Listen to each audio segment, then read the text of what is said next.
안녕하십니까. 부동산 이야기 이미자입니다. 오늘은 상가 분양 신청에 관해서 자격에 대해서 좀 말씀을 드리고자 해요.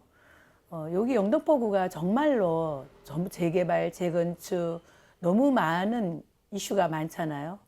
제가 경험한 일인데 얼마 전에 힐스테이트 입주하셨죠. 상가 분양도 했고요. 상가 분양이 엄청나게 많았어요. 근데 거기에 보통 대개의 사람들은 분양 재개발할 때 건물 큰 거 가지고 이런 사람들은 뭐 상가도 주고 뭐 아파트도 주고 이러니 두 개 받으면 괜찮겠다 싶어서 동의서를 그렇게 OS 요원이나 조합에서 그렇게 설득을 해서 동의서를 써주게 되죠. 제가 본 분도 큰 건물을 가지고 있었어요. 근데 임대 사업자죠. 보통 100억 이렇게 막 몇십억, 100평을 가진 분들이 거기서 직접 뭐 식당을 하거나 이런 분도 있겠지만 보통 임대 사업자로 등록을 해가지고 자기 건물을 관리하면서 이렇게 하시는 분들이 대부분이라고 저는 봐요. 근데 결국에는 상가 분양 신청할 때는 어떻게 하시냐면 거기에 내에 업을 하는 자, 사업자 등록을 한 자를 먼저 우선으로 그 상가 분양을 신청하는데 거기 정비법에 보면은 사업 시행인가 전에 사업 등록을 한 자를 1순위를 준다 이렇게 했는데 거기 맹점이 하나 있어요. 보면은 조합 총회할 때도 임대사업자는 제외한다, 2순위다 이런 말이 전혀 없거든요. 후순위로 밀려난다는 말이 없어요. 그걸 믿고 사업자는 주니까 무조건 다 신청을 하죠. 그러고 보면 거기에 사업을 영업을 하는 사람들이 몇 명 안 된다 해서 그냥 간과하고 있으면 거기 출입구가 이렇게 아파트를 지으면 출입구가 몇 개가 나는지 이런 것도 봐야 되잖아요. 사업장은 보통 위치가 굉장히 중요해요. 문이 출입구하고 출입구 없는 데하고는 정말 차이가 엄청 나잖아요. 거기 앞에는 400을 받아. 여기는 150도 못 받아요. 이 정도로 차이가 많은데 그러면 만약에 그냥 그 후순위로 밀려났다. 그러면 거기 출입구엔 다 그 사람들 선점하고 뒤로 밀려났는데 구석탱이다 상가를 받으면 그게 나중에 임대가 잘 될까요? 안 될까요? 그리고 그런 건 좀 임대가 투순위로 밀려난단 말이에요. 그리고 혹시 또 브랜드 같은 경우는 좋은 위치에 먼저 선점을 한단 말이에요. 그러면 대개가 코너짜리, 그럼 주출입구 이런 데를 선점하려고 하면은 정말 100평 가졌으니까 내가 뭐 권리가액도 높고 막 이러니 내 거기 선점할 수 있어. 이런 마음에서 동의를 해줬어요. 결국은 임대사업자라고 후순위로 밀려나서 정말 힘들어 하시는 분을 제가 많이 봤거든요. 근데 고를 때 사전에 그런 걸 다 협의하셔갖고 그렇게 어떻게 하는지 아셔가지고 여러분들은 그런 부분에 정말 잘해야 돼요. 그래서 한번 제가 찾아간 게 있어요. 강명 2구역에. 강명 2구 했는데 거기 100평 정도 가진 건물을 가진 건립가액은 강명 2구 전체에서 두 번째더라고요. 그래서 그때 당시에 또 제가 그때도 같이 동행을 했었고 동행을 했는데 2순위가 30평짜리 상가를 준다고 저도 분명히 들었어. 2순위라고. 1순위가 정육점 하시는 분이 건물이 갖고 있는 그분이 건립가액이 제일 높고 당신이 2순위다.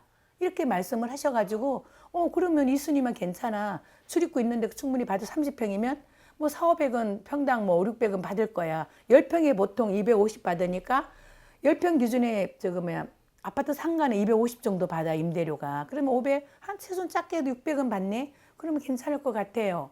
그러니까 괜찮게 아파트 받고 하면.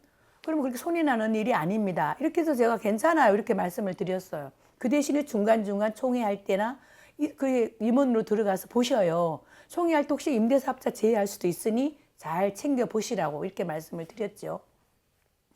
그러고 난 다음에 이제 시간이 흘렀잖아요. 잘 진행이 되고 있었어요. 그랬더니 얼마 전에 5월 초죠. 5월 2일 날 그게 분양을 했는데 강명 2구역에. 4월 한 27일 정도에 20일 정도에 저한테 전화가 왔어요. 두 분이. 자기가 12순위로 12등자로 상가 분양이 밀렸다는 거예요. 그래갖고 출입구가 주출입구가 하나 둘 셋 넷 다섯 개 정도 있는데 4개 정도가 있는데도 자기는 거기에 들어가지도 못하고 한쪽 귀퉁이나 받아야 된다고 막 잠을 못 잤다고 막 걱정이 돼서 그 세 분이 다 부부하고 아들까지 전화가 온 거예요. 그래서 그러면 제가 시간이 되니 한번 가보자 같이. 그래갖고 조합을 쫓아갔어요. 그럼 이 내용에 대해서 왜 이분이 12등인지 건립가액의 순을 갖고 와라 그랬더니 권리가액은 2등이에요. 솔직히 보니까 2등이더라고. 두 번째더라고요. 근데 왜 밀렸냐게 임대사업자라 밀렸다는 거예요. 그럼 니네 처음부터 임대사업자는 2순위다. 거기 영업을 하고 하다못해 2순위다. 그걸 미리 고지를 해줬어야 되지 않겠냐 했더니 그 말에 대해서는 답변을 못 하더라고. 조합장이 얼굴이 빨개지시더라고. 그래서 그럼 내가 이거를 간에 가서 강명시청에 가서 말씀을 드리겠다. 그랬죠. 그랬더니 그러지 말고 로펌에 그거 질의를 응답을 받아보고 간 다음에 가면 안 되겠냐. 그래서 로펌이 문제가 아니라 그러면 거기 있는 순위를 우리도 모르는 거를 니들 그럼 확대 해석해가지고 네 마음대로 확대 해석해서 이 순위로 밀려난 거 아니냐. 그랬더니 그거 로펌에 자기 건의를 하겠대. 그럼 로펌이 안 하고 이걸 네 마음대로 그럼 후순위로 정했냐 그랬더니 그거 아니고 로펌에 받아본 내용이라고. 받아본 내용을 주라 했더니 못 주더라고요. 그러면 정비법을 내가 복사를 해주라. 조합의 책자를 복사를 해주라. 다 복사를 받아서 강명시청으로 가서 담당자를 만났어요. 담당자가 보더니 임대사업자가 2순위라는 얘기가 전혀 없는, 임대를 하는 자 이렇게 돼 있어요. 임대를 하는 자하고 임대를 사업하는 자하고는 틀려요. 그럼 사업 등록을 하는 사람은 사업자는 사업에 대한 부가세를 내고 임대사업자의 세금을 더 많이 내요. 근데 그 사람이 배제되고 2순위로 밀려난다면 어떤 누가 상가조합 재개발하면 저 동의서를 써주겠어요. 참 문제가 많더라고요. 그래서 이제 그걸 순위를 다시 따져 물으니까 이제 다시 내용을 해서 이제 담당자가 관리 차원에서 조합에다 연락했더니 그분이 12수 6순위로 올라갔어요. 다행히도 그분은 구제가 됐죠. 문 출입구에 이제 하나가 배정을 받아서 이게 임대 분양을 받게 돼서 이제 계약서만 쓰면 되는 단계가 돼서 근데 다행히 미리 알았기 때문에 괜찮은 거였죠. 그분은. 그래서 이제 이제 따져 물었기 때문에 된 거고 한 번은 분양 신청할 때 보통 30에서 60일 이내에 신청을 해야 돼요. 그런 걸 소송하다 보니까 임대사업자로서 밀린다는 걸 모르고 임대사업자 어디에 정비법에도 없고 판결문에도 임대사업자 제외라는 얘기는 없어요. 학대 해석에서 제외시킨 거죠. 그러다 하다 보니까 신청을 안 한 거예요. 분양 신청을 안 한 거예요. 그랬더니 분양 신청도 안 했으니까 아예 상가 분양 자격이 없다. 이렇게 해서 조합에서 그러고 온 거예요. 그래서 조합장이 자기가 권리가액에서 하나 가져가고 또 가져가고 또 권리가액이 또 나오면 또 다음 거, 그 다음에 또 가져간 조합장이 7개를 상가를 가지고 나니까 하나도 못 받는 거야. 조그만 건물 가지고 있다고. 그래서 결국은 그분은 주출입구도 못하고 중간 거를 밖에 만들어준 케이스가 있는데요. 여기에 바로 이 구역도 마찬가지고 임대사업자지 자기가 영업을 하진 않아요. 그럼 이분들 어떻게 되게 지금 사업시행인가 신청을 했어. 그러면 그 전에 벌써 영업을 하는 업자가 돼야 되거든. 임대사업자가 말고 하다못해 콩나물 가게라도 해야 되는 거였어요. 그럼 이분은 가만히 있겠어. 그때 가서 너는 후수 다음 타자야. 이렇게 되면 시끄럽겠어요? 안 시끄럽겠어요? 그럼 네가 몰라서 그랬다. 이렇게 되면 정말 힘들어지니까 여러분들 이런 일이 없게끔 사업시행인가 전에 꼼꼼히 따져보고 하나하나 짚어서 공부를 하시고 총회 책자 오면 한 번씩 보고 가셔요. 그냥 90%는 제가 보기엔 한 최하 70%까지는 그냥 책자도 안 보고 덮어놨다. 그냥 가서 총회 한다니까 가고 서명계에서 빨리 한대. 서명계에서 그냥 써주고 이렇게 하다 보니까 그런 일이 발생하는 것 같아요. 꼼꼼히 따진다면 그 사람들 그렇게 못해요. 조합장들. 그리고 이 앞에 쓰는 사람들도. 저처럼 따지는 사람 거기 임원으로 두지도 않아요. 왜냐면 골치 아프거든. 이건 이렇고 저건 밤나라 대충 나라 이건 왜 이러냐 이렇게 따지니까 싫어할 수는 있지만 조합원들한테는 굉장히 이익이 갈 거예요. 왜냐하면 내 재산을 지키기 위해서는 공부를 해야 돼요. 하물며 여기도 아마 임대사업자로 등록돼 있지 영업 안 하면 여기 상가 분양권 없어요. 그 후순위로 밀려요. 선순위가 아니에요. 이 업도 마찬가지예요. 이 집도. 그렇게 한다면 누가 동의를 해주겠어. 이런 걸 몰라서 임대사업자라 자기가 점포했었으니까 뭐 상가 먼저 우선 줄 거야. 한 받을 거야.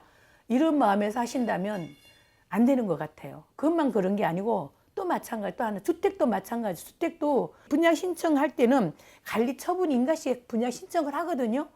분양 몇 평 선호도 조사를 한 거를 분양 신청했다고 이렇게 말씀하시는 분들이 너무 많아요. 여기도 그래. 우리 이 구역도 분양 32평 신청했어 이러는 거예요. 그거 아니고 선호도 조사를 한 거예요. 그런 거 분양 신청 자격은 권리가액에 따라서 권리가액이 제일 많은 사람이 42평은 먼저 그 사람이 찍을 수 있는 권한이 있어요. 그 다음에 후순위 이렇게 가거든요. 그런 것도 모르고 뭐 한 평 가진 사람도 나 30평 신청했어. 그럼 일단은 선호도 조사를 했을 뿐이지. 그러고도 남는다면 주겠지만 아니면 그렇게 가지 않거든요. 그런 부분도 따져서 좀 하셔가지고 제발 좀 무리하지 않게 자기 재산에 손이 안 가게끔. 특히 상가 분양 이런 일이 계속 일어날 거예요. 그럼 어떻게 되겠어? 요만한 가게에 빌라가 조그만 상가에 그런 10평도 안 되는 사람 먼저 우선으로 가져가고 100평 넘어 130, 200평 가진 사람들은 후순위로 분양 자격이 2순위에 밀려난다면 시끄럽지 않겠어요? 알고 당하고 모르고 당하고는 큰 차이예요. 알고서 내가 그래 나 2등 해도 괜찮아 이렇게 알고 하는 건 괜찮아요. 그렇지 않다면 여러분들 정말 여기 영등포에 굉장히 재개발 재건축이 너무 많잖아요. 여기 신흥도시로 돌아가고 있는 시점에서 이건 굉장히 중요하다고 생각하거든요. 이런 일이 없도록 우리 영등포 구민은 그렇게 이런 데 좀 만전을 기해가지고 잘 알아서 이런 피해 사례가 없도록 정말 조심했으면 좋겠습니다. 감사합니다.